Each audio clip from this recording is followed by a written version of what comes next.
Next up, we have Decklar Resources. The company is focused on reviving some older fields in Nigeria. We have Sanmi Famuyide, CEO of the company, presenting to us. Interesting story here. Obviously, you know, the oil is understood, and it's just about reviving some of these fields and you know, taking them to the next steps of more mature and extending the resource life and capture in these opportunities. With that, I will pass it on to Sammy to take us through the Decklar story. Thanks for having me again.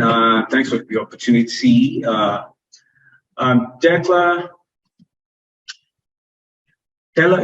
is a Toronto Stock Exchange listed company. Our focus is on low risk appraisal development opportunities.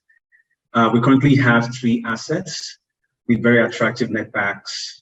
The first deal using the asset company Decklar Petroleum was via a risk service agreement with Millenium Oil and Gas on the Oza Field. For that field, resumed production in July 2022. And the evacuation has been via trucks to the Umugini pipeline, and eventually evacuation through the Shell Forcados oil terminal.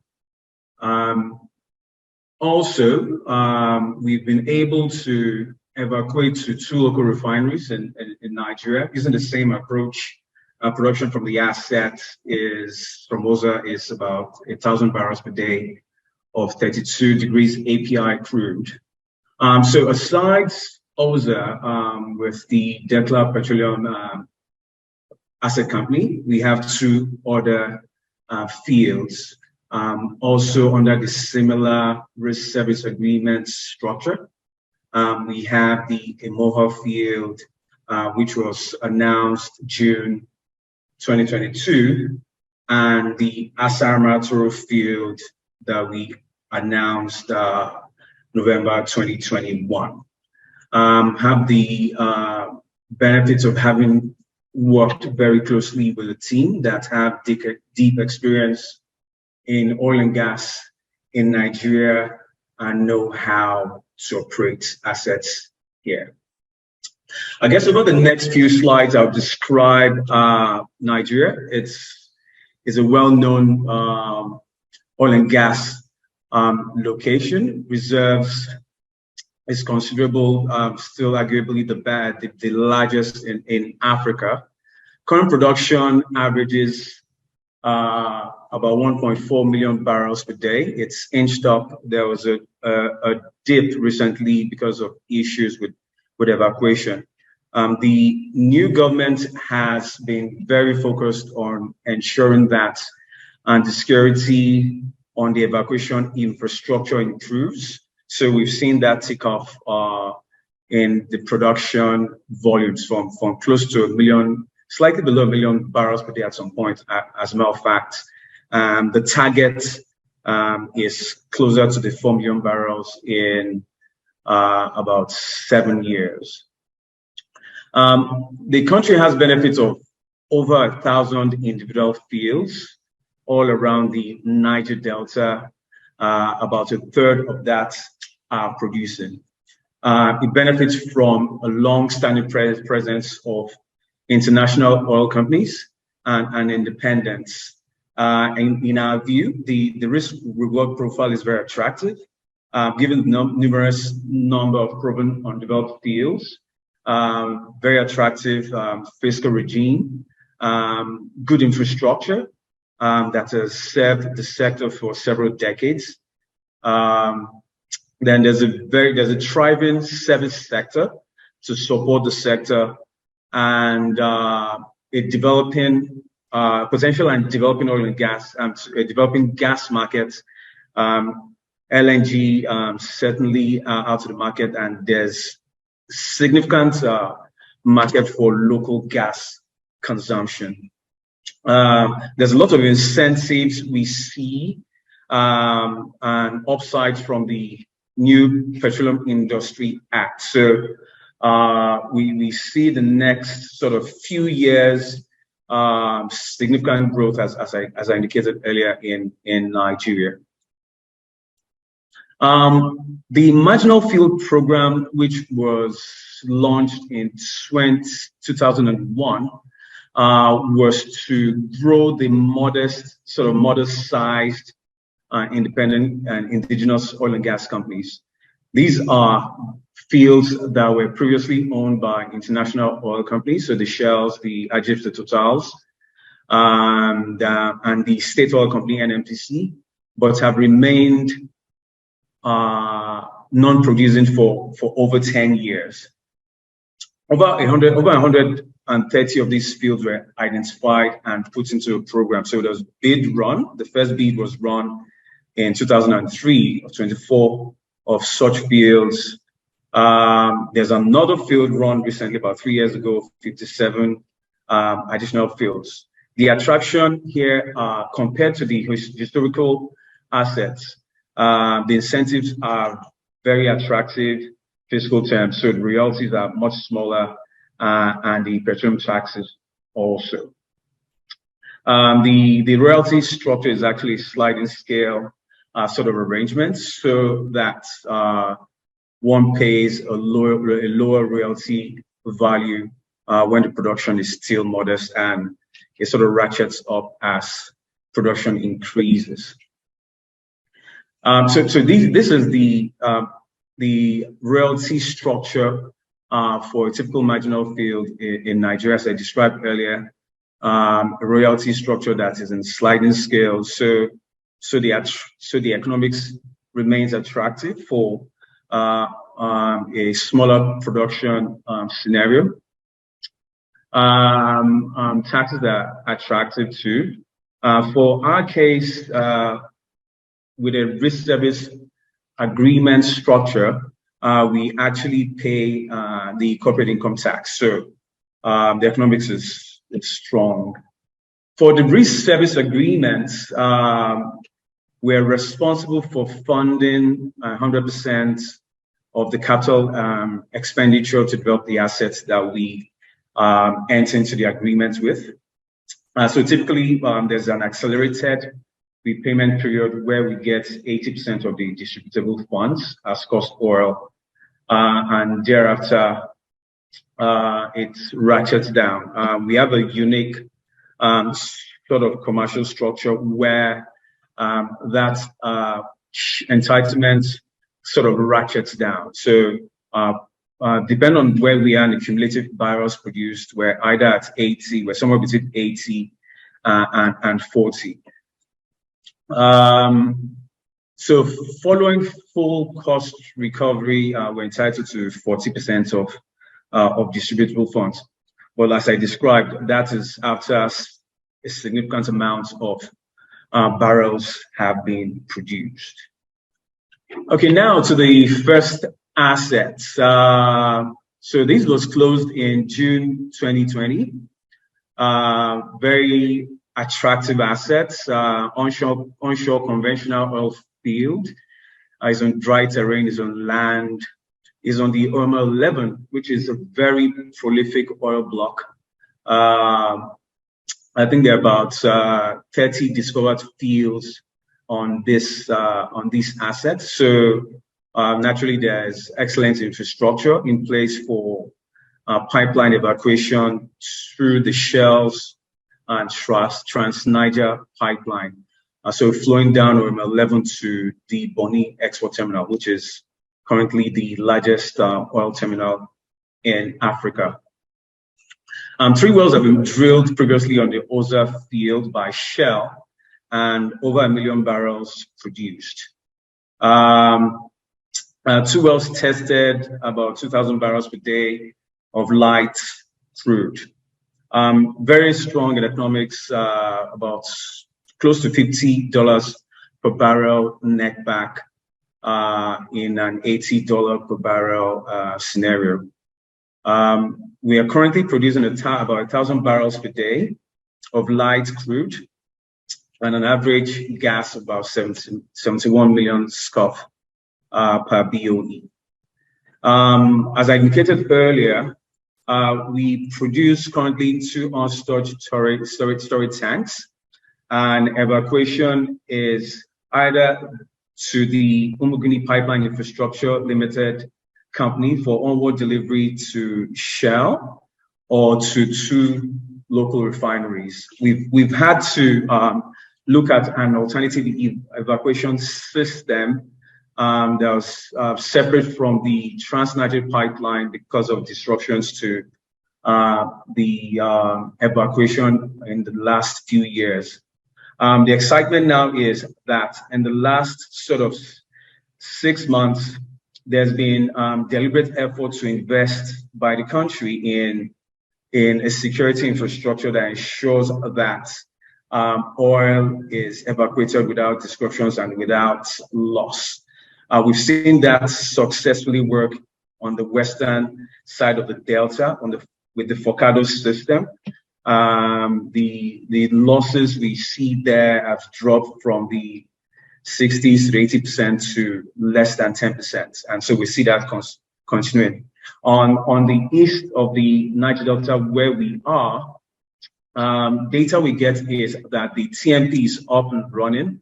And as a matter of fact, the main numbers recorded 0 loss. So we're very excited. We're watching this closely, and we're speaking to SPDC. The intention is to resume evacuation using the pipeline system in about a month or so. Oza is a stacked structure.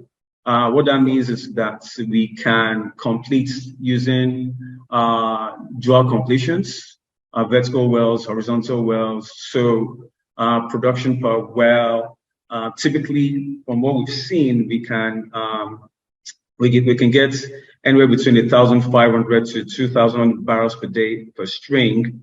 So if we have a dual string completion, that's about 2 to 3,000 barrels per day. So from a return per well, we like a stacked reservoir structure.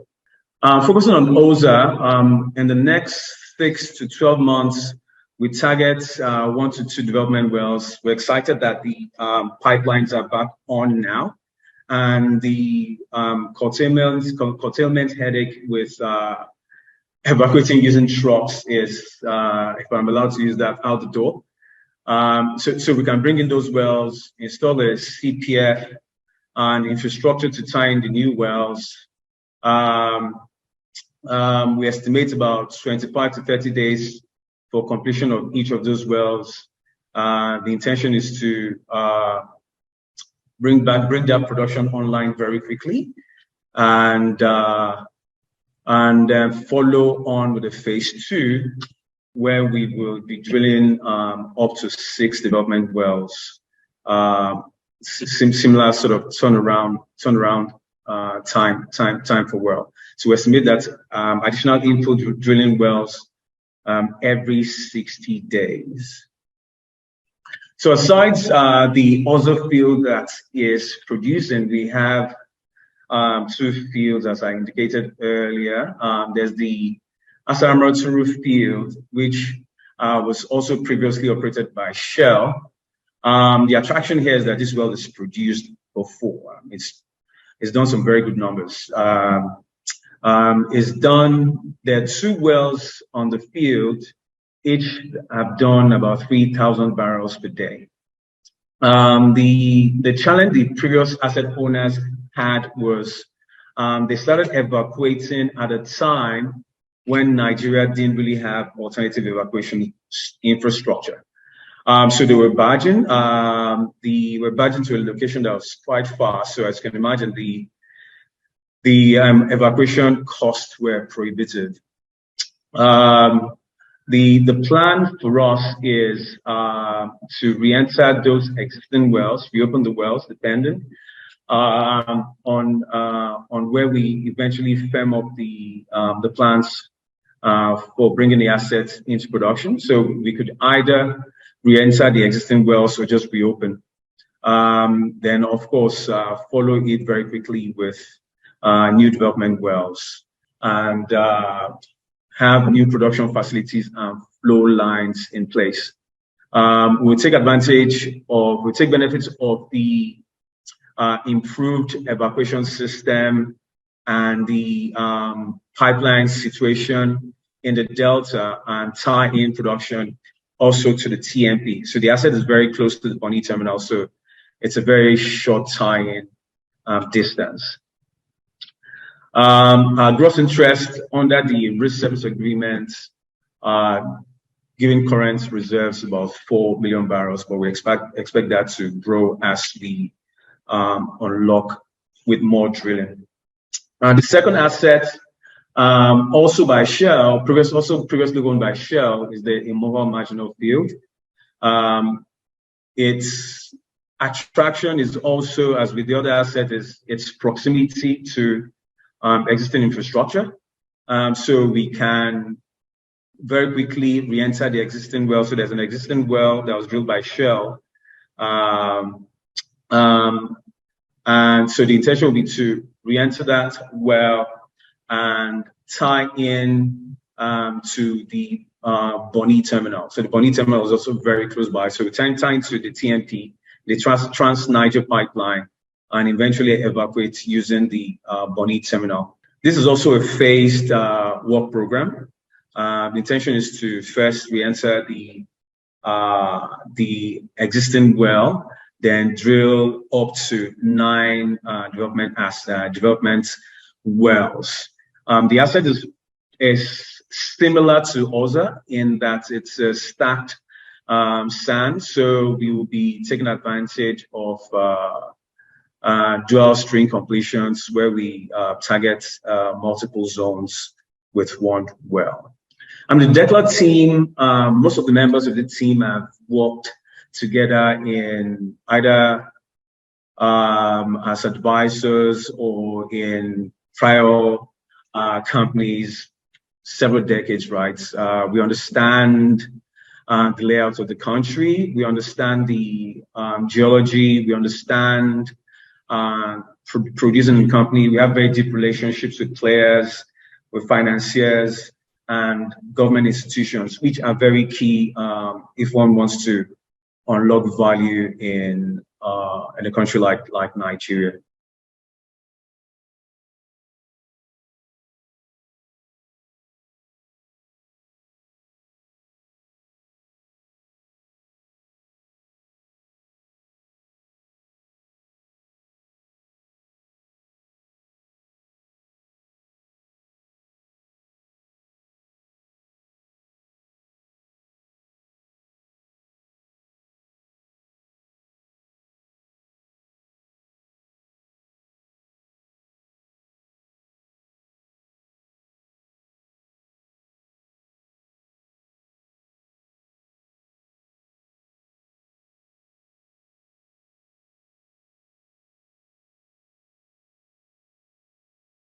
Great, thank you for the presentation. Let's jump into some Q&A.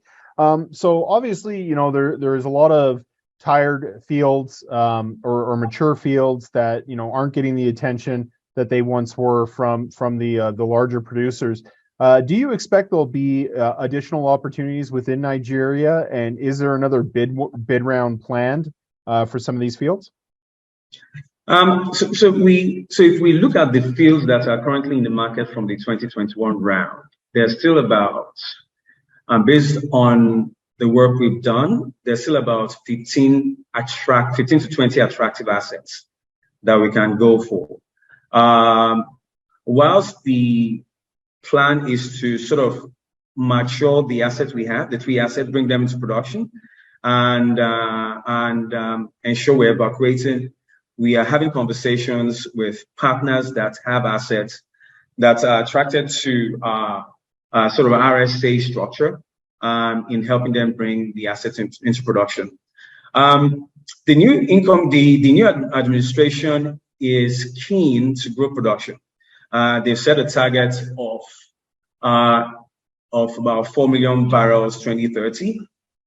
They expect that production to come from the large sort of blocks that the IOCs will be attracted to, as well as from the sort of smaller size independents like ourselves. So we expect that there's going to be a follow-on round to this round.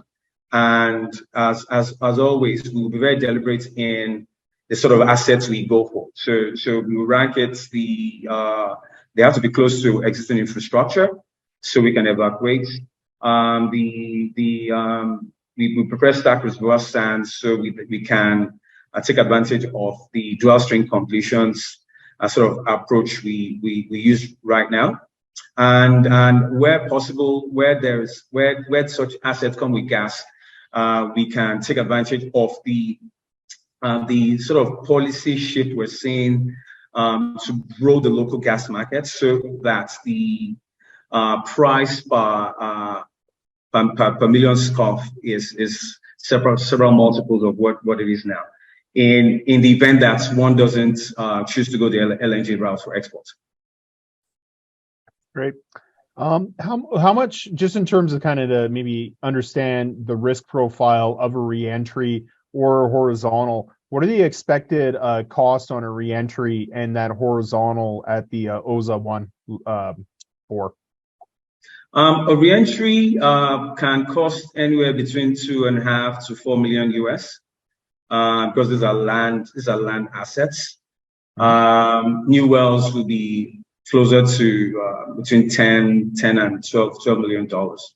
So as I indicated, the intention will be to follow those reentries with infill drillings, development wells.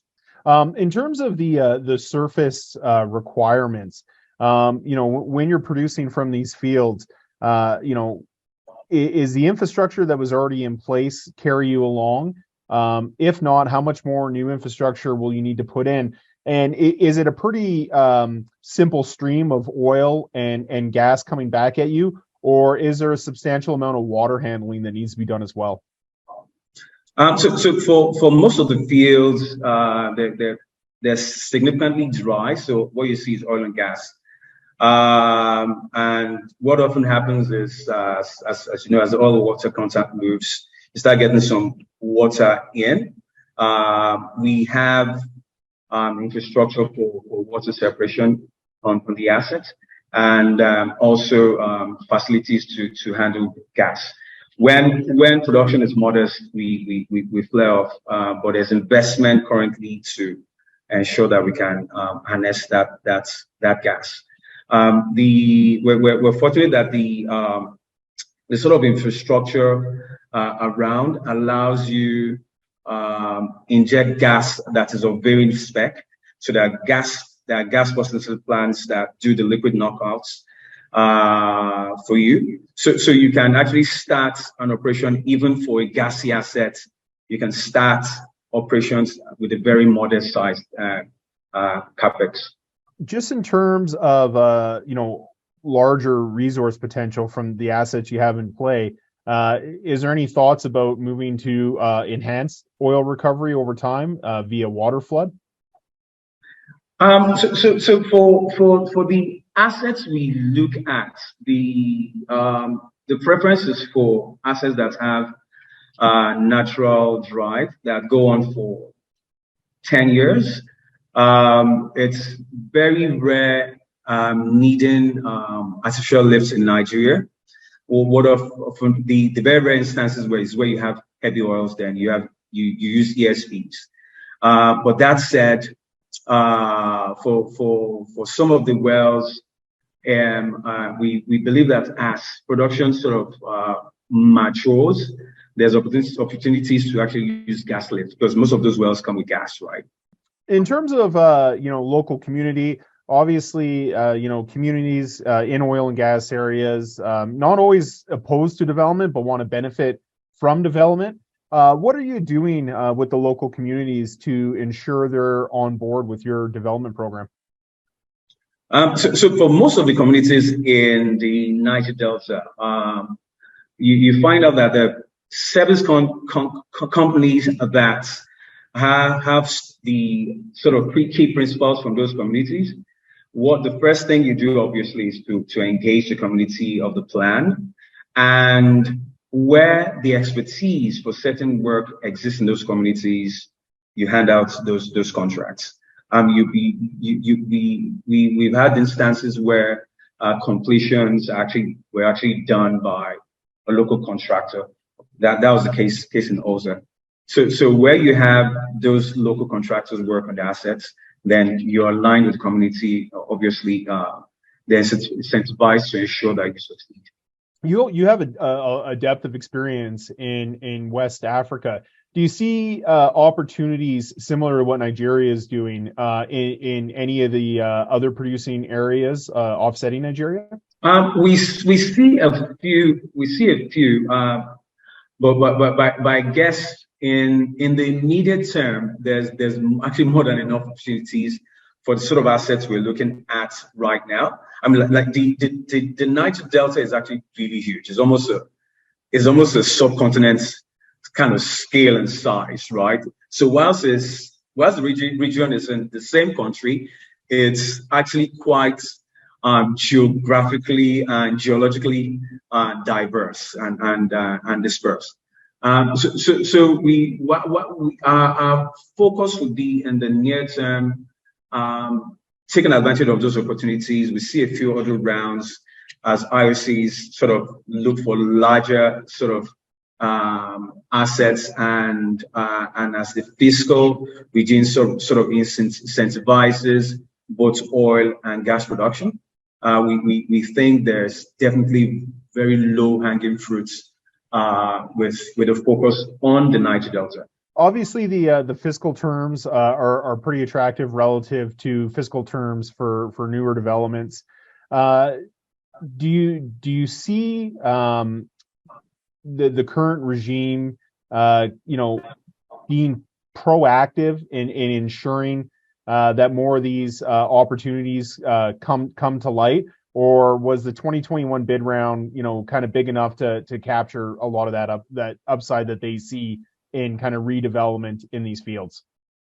So the part of the excitement is the new administration has been very keen and has actually indicated from some of the moves they made since they came to power.